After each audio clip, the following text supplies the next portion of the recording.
হঠাৎ গরমের পর বৃষ্টি এক অন্যরকম প্রশান্তি। কারণ আমাদের এলাকাতে এক সপ্তাহ যাবৎ ধরে কোনো বৃষ্টি নেই, আর এত পরিমাণ গরম যে গরমের জন্য কোনো কিছু করা যাইতেছে না। একটু সময় বাইরে এই শরীর ঘেমে যায়, এত পরিমাণ গরম এই এক সপ্তাহ যাবৎ ছিল। আর এই এক সপ্তাহ পর আমাদের এদিকে একটু বৃষ্টি হয়েছে, তাই গরমের পাকে একটু বৃষ্টি বিলাস। যেহেতু দুপুরের টাইম, আবার এদিকে বৃষ্টিও আসছে, আবার প্রচণ্ড গরমও দিছে। তো বৃষ্টি যেহেতু আসছে, তো একদম গোসলের কাজ সম্পূর্ণ করে দিব, এটা তো অবশ্যই প্ল্যান ছিল।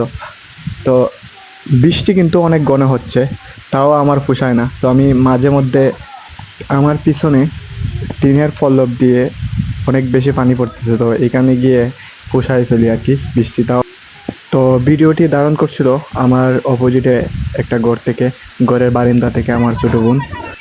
ঠিক আছে, ভালো থাকবা, আন্না বহুত হয়েছে।